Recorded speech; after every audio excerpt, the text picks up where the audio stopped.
Hello everyone. आज हम लोग क्लास 10th की NCERT की मैथ्स की बुक की एक्सरसाइज 1.3 को सॉल्व करेंगे।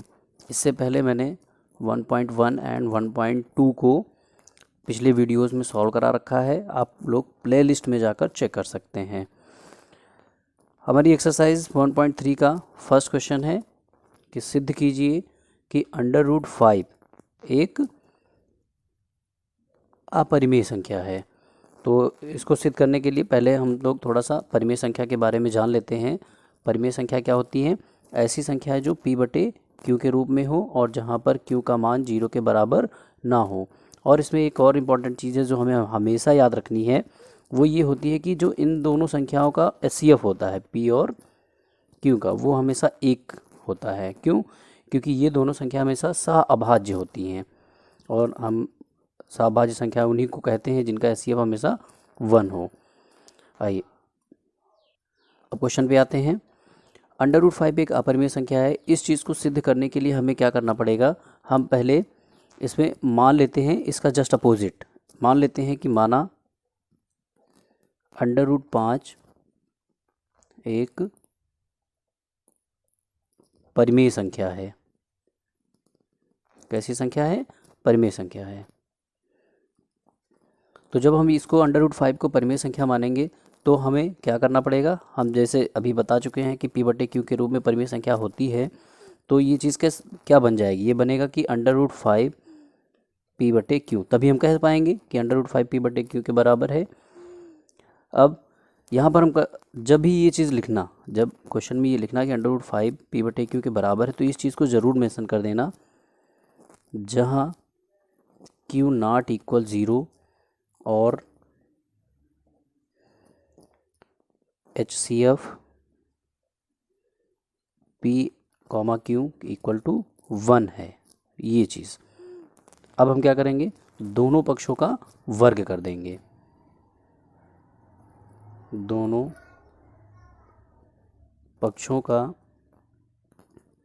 या एक चीज़ अब यहाँ पे इस वर्ग करने से पहले एक चीज़ और कर लेते हैं, पहले थोड़ा और आसान हो जाएगा। हम क्या करें? इसको क्रॉस मल्टीप्लाई कर लें तो ये हो जाएगा P इक्वल टू √5Q।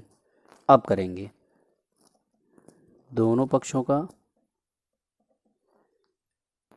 वर्ग करने पर, जब दोनों पक्षों का वर्ग करेंगे तो ये हो जाएगा P² is equal to √5 into Q का होल स्क्वायर। तो ये आएगा P²। जब ब्रैकेट ओपन होगा ये, तो ये जो स्क्वायर है ये दोनों के ऊपर लगेगा, √5 का स्क्वायर इंटू Q का स्क्वायर। और ये हमेशा याद रखना, जब भी अंडर रूट में स्क्वायर करना हो, अंडर रूट का वर्ग करना हो, तो अंडर रूट और स्क्वायर कैंसिल हो जाते हैं। P² is equal to 5Q², ये बचेगा। इसको हम यहाँ पे अभी समीकरण नंबर 1 मान लेते हैं। अब हम क्या करेंगे? आपकी बुक में एक प्रमेय दे रखी है 1.3, आप चैप्टर से पहले जो है चेक कर लीजिएगा। वहाँ पर ये लिखा हुआ है कि अगर कोई संख्या, जैसे किसी संख्या का वर्ग किसी संख्या से विभाजित है, तो वो संख्या का जो मूल होगा या वो जो संख्या होगी वो भी उसी संख्या से विभाजित हो जाएगी। मतलब ये है, इस चीज़ को पहले ऐसे यहाँ समझ लेते हैं कि जैसे हम मान लें कि 9 वो 3 से विभाजित है, ठीक है? तो जो इसका रूट होगा 9 का, वो भी 3 से विभाजित होगा। कैसे? √9 की वैल्यू हो जाती है 3/3, इस कट के बना जाएगा इस तरीके से। अब हम यहाँ पे हम लिख देंगे चूँकि P² 5 से विभाजित है, 5 से विभाज्य लिख दीजिए, विभाज्य है, इसलिए P भी क्या होगा? इसलिए P भी 5 से विभाजित होगा, ठीक है? और यहाँ पे अगर आप मेंशन करना चाहें तो मेंशन कर सकते हैं कि प्रमेय 1.3 ये आपकी प्रमेय कहती है। अब क्या करेंगे? अब ये विभाजित है, इसका मतलब जब P² 5 से विभाजित है तो P भी क्या होगा? 5 से विभाजित होगा, ठीक है? अब हम यहाँ पे एक चीज़ और मान लेते हैं कि p बराबर 5r। ये नेक्स्ट स्टेप पे हम इसको ऐसे सॉल्व करेंगे। मान लिया p बराबर 5r। अब पुनः वर्ग करने पर, पुनः वर्ग करने पर तो ये हो जाएगा p square equal to 5r का होल स्क्वायर। तो p स्क्वायर इक्वल टू 5 का स्क्वायर हो जाएगा 25 और r स्क्वायर। और समीकरण 1 से,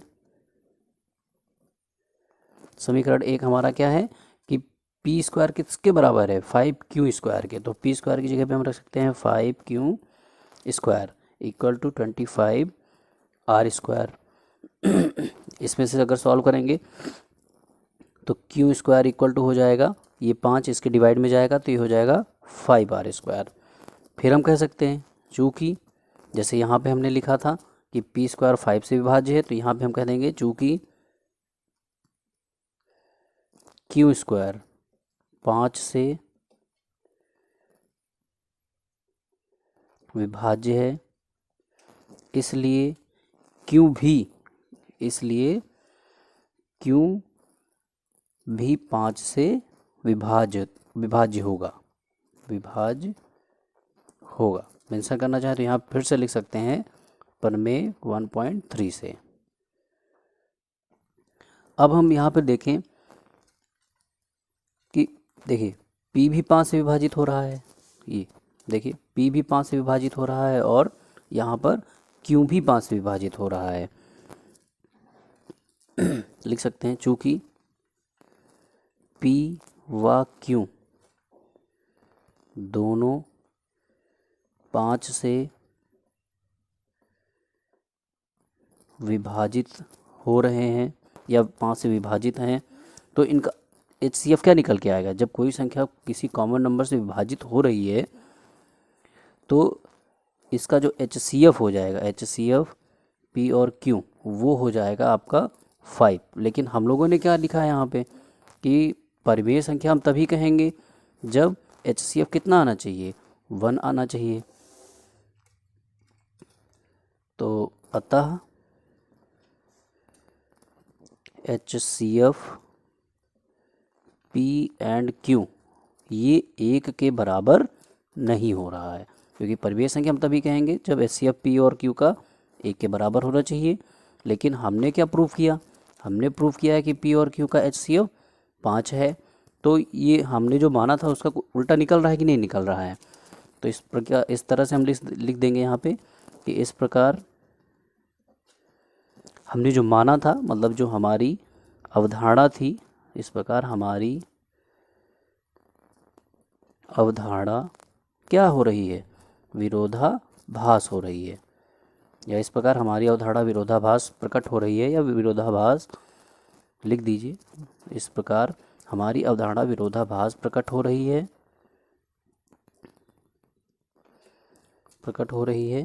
अतः √5 क्या होगा, √5 एक अपरिमेय संख्या होगी, एक अपरिमेय संख्या होगी। और यही हमें प्रूफ करना था। ठीक है, एक बार फिर से हम क्वेश्चन को देख लेते हैं।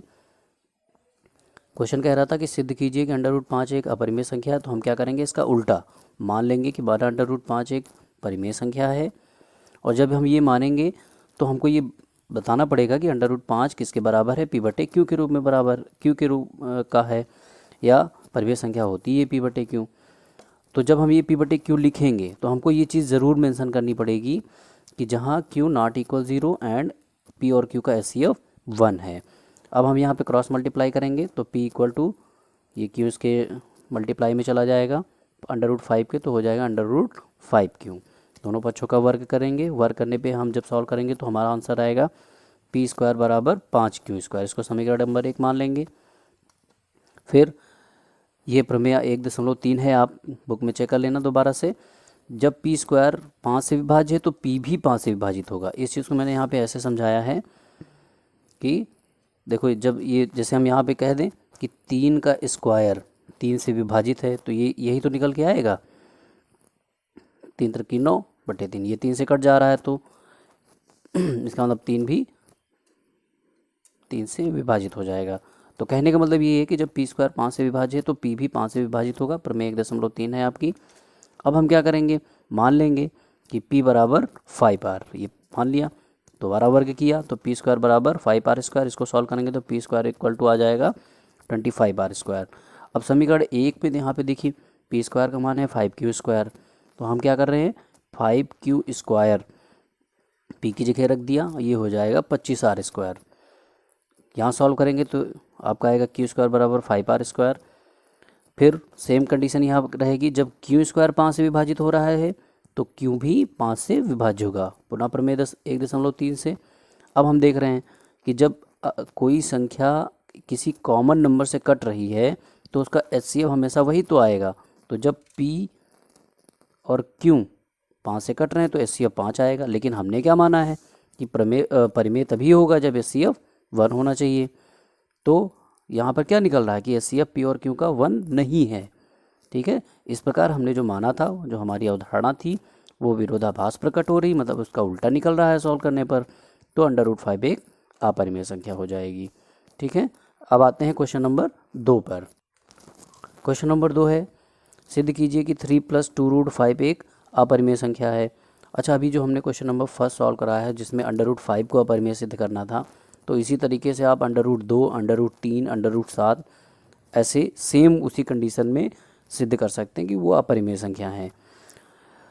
और ये मान के चलिए कि एक क्वेश्चन बोर्ड एग्जाम में ज़रूर पूछा जाता है, या √5 या √2, √3 को अपरिमेय सिद्ध करने के लिए कह देगा, या फिर आपका जैसे इस तरीके का क्वेश्चन है 3 + 2√5 एक अपरिमेय संख्या है। मतलब ये एक्सरसाइज आपके बोर्ड एग्जाम के लिए बहुत ही इंपॉर्टेंट है और एक क्वेश्चन आना ही आना है इस एक्सरसाइज से। अब देखते हैं इस क्वेश्चन को सॉल्व करने के लिए क्या करेंगे। वही फिर से हम मान लेंगे कि माना, इसका उल्टा मान लेते हैं, माना 3 + 2√5 एक परिमेय संख्या है, एक परिमेय संख्या है। अब क्या करेंगे, जब ये परिमेय संख्या है तो 3 + 2√5 ये किसके रूप का होगा, ये p/q के रूप का होगा। और जब आप ये चीज़ लिख रहे हैं तो इसको ज़रूर मेंशन कीजिए, जहाँ q का मान 0 के बराबर नहीं है और HCF p and q, p या कॉमा q का कितना होगा, 1 होगा। अब हम यहाँ पे क्या करेंगे, हम 2√5 को इधर रोक लें और ये p/q, ये 3 प्लस में इधर जाके माइनस में हो जाएगा। √5 को इधर रोक लें तो ये हो जाएगा p/q -3 और इस पूरे का बटा, ये गुणे में है तो इधर आके बटे में हो जाएगा। अब देखिए, अभी हमने इससे पहले वाले क्वेश्चन में क्या प्रूफ किया, √5 कैसी संख्या है, अपरिमेय संख्या है। अच्छा, पहले हम इसकी बात कर लेते हैं। चूँकि अब ये तो p/q के रूप में है ही, अगर इस पूरे को p मान ले तो ये q, इसको q मान ले तो ये p/q के रूप में है, तो ये क्या है, ये परिमेय संख्या है। चूँकि p/q -3/2 एक क्या है, एक परिमेय संख्या है, एक परिमेय संख्या है। लेकिन किंतु हम जानते हैं कि √5 क्या है, √5 एक अपरिमेय संख्या है। अभी प्रूफ किया था इससे पहले वाले क्वेश्चन में, एक अपरिमेय संख्या है। तो अर्थात भाई ये परिमेय है तो ये भी परिमेय होना चाहिए, लेकिन हमने क्या बताया अभी कि √5 क्या है, अपरिमेय है। तो इसका मतलब ये हो जाएगा कि √5 जो है वो p/q -3/2 के बराबर नहीं है, क्योंकि ये अपरिमेय है, ये परिमेय है, और बराबर हम तभी कहेंगे जब दोनों तरफ परिमेय होना चाहिए। तो ये परिमेय नहीं है, मतलब ये ये √5 जो है इस p/q -3/2 के बराबर नहीं है। तो इससे क्या पता चल रहा है कि हमने जो माना था, अतः हमारी जो यहाँ पे अवधारणा थी क्या थी कि परिमेय संख्या है। तो यहाँ पर हमारी अवधारणा क्या निकल रही है, गलत साबित हो रही। तो वही चीज़ें हम यहाँ पर लिख देंगे कि अतः हमारी अवधारणा विरोधाभास प्रकट हो रही है, विरोधाभास प्रकट हो रही है। इसलिए 3+2√5 एक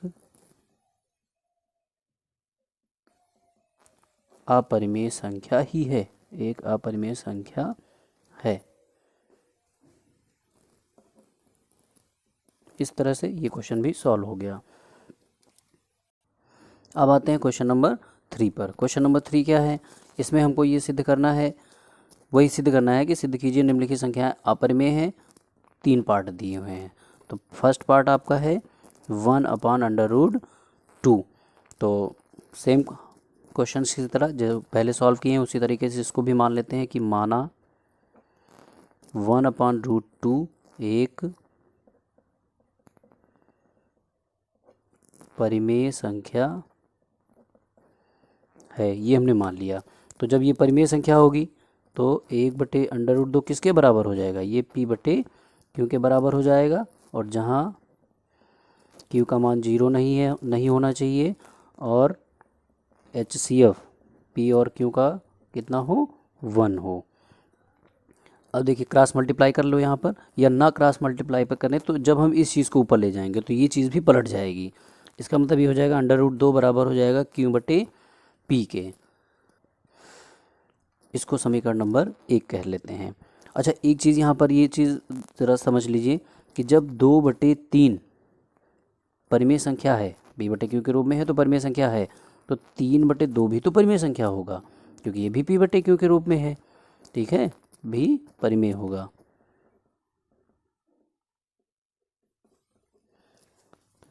अब चूंकि q/p क्या है, जैसे हमने यहाँ बताया भी, ये p/q के रूप में है तो ये परिमेय है, तो q/p ये भी परिमेय हो जाएगा। तो q/p भी, चूँकि q/p क्या है, एक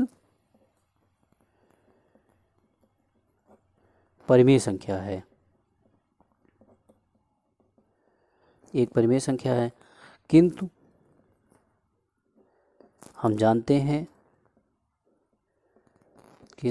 जानते हैं कि √2 एक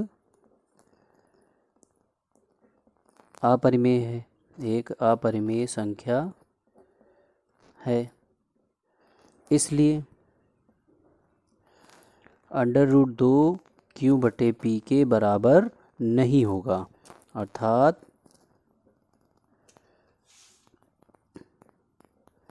अर्थात 1/√2 एक अपरिमेय संख्या ही होगा, एक अपरिमेय संख्या है। इस तरीके से ये क्वेश्चन भी आपका सिद्ध हो गया।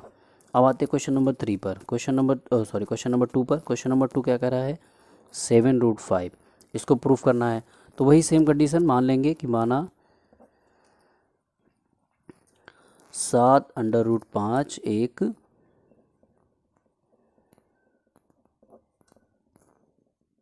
परिमेय संख्या है।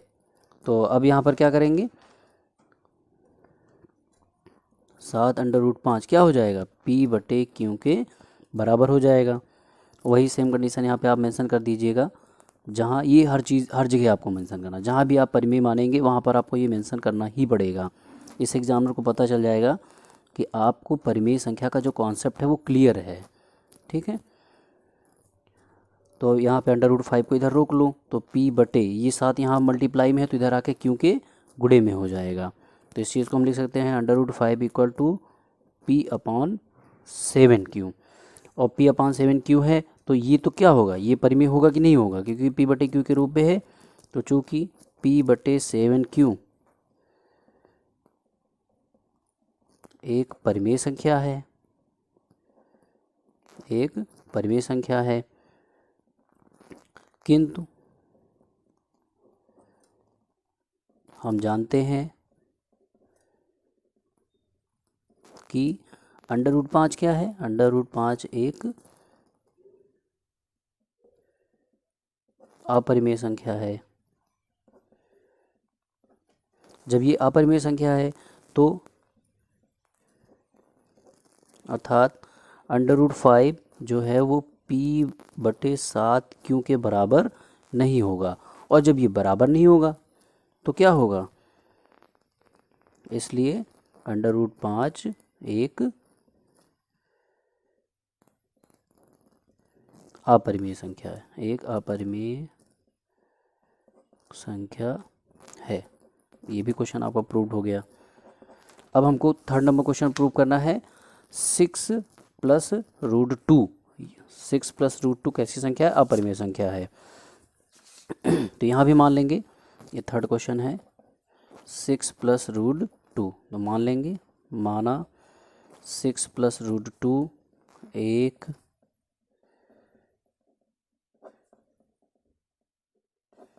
परिमेय संख्या है। और जब ये परिमेय है तो जी हो जाएगा 6 + √2 बराबर p/q। मेंशन कर दीजिएगा q ≠ 0 and HCF p and q का कितना होना चाहिए, 1 होना चाहिए। यहाँ पर हम √2 को अगर इधर रोक लें तो ये हो जाएगा p/q - 6।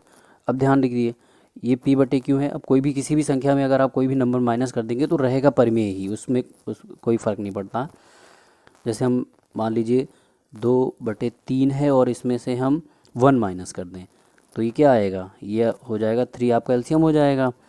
और यहाँ पे 2 - 3 तो ये आ जाएगा -1/3। तो रहेगा तो परिमेय ही, क्या करना, माइनस में तो क्या करना, ये रहेगा परिमेय ही। तो इसी तरीके से हम कह सकते हैं चूँकि p/q - 6 एक परिमेय संख्या है और हमें पता है, क्योंकि हम लोग सब कुछ जानते हैं, हर चीज़ के ज्ञाता बनने जा रहे हैं हम लोग, तो हमें पता है क्योंकि हम बाकी क्या लिखा हमने, p/q - 6 एक परिमेय संख्या है। और हम जानते हैं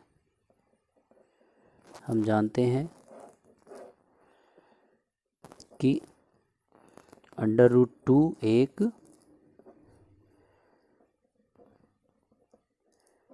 परिमेय संख्या है। तो जब ये परिमेय संख्या है तो इसलिए क्या होगा, √2 p/q - 6 के बराबर नहीं होगा। और जब बराबर नहीं होगा तो ये परिमेय है और ये बराबर नहीं है तो ये क्या हो जाएगा, ये अपरिमेय हो जाएगा। अतः √2 एक अतः अच्छा यहाँ पे एक चीज़ ध्यान दीजिए, हमने यहाँ पे माना हुआ था तो हमारी अवधारणा क्या हो रही है, ये गलत साबित हो रही है। तो सीधे भी लिख सकते हो, कोई बात नहीं, और लंबी सी लाइन लिखने की ज़रूरत नहीं है हर बार, आप सीधे यहाँ लिख सकते हैं अतः 6 + √2 एक अपरिमेय संख्या है।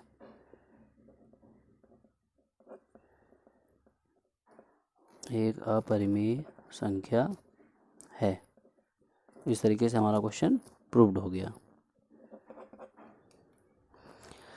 आई होप आप लोगों को हम वीडियो समझ में आया होगा, जो हमने पढ़ाया वो सब समझ में आया होगा। अगर हमारे पढ़ाने में कोई भी प्रॉब्लम है, आप लोगों को समझ में नहीं आ रहा, आप कमेंट कर दीजिए, हम उस चीज़ को सुधारने का प्रयास करेंगे। और आप लोगों से एक रिक्वेस्ट है कि आप मेरे चैनल को लाइक सब्सक्राइब ज़रूर करें और ज़्यादा से ज़्यादा लोगों के पास शेयर करें, ताकि उन लोगों को भी क्वेश्चंस को सॉल्व करने में आसानी हो। Thank you so much.